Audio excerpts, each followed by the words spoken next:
بإذن الله. ها؟ أنا نفسي أرد أمي إن شاء الله بإذن الله. نفسك ترد امك؟ انت ما شفتش امك بقالك قد ايه؟ بقالها 20 يوم. لا ان شاء الله هتشوفها باذن الله. طيب من هو النبي؟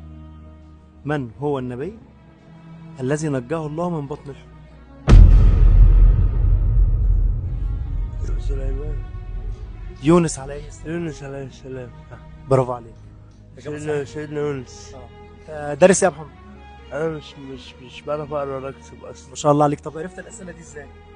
متفرج على حاجات كتير. برافو عليك. الله يخليك. الف مبروك يا محمد. الله يبارك لك. طيب هسألك سؤال صغير. انت عندك اي مشكله ان انا اذيع الحلقه دي؟ لا أبدا. ممكن نعمل باي باي للكاميرا؟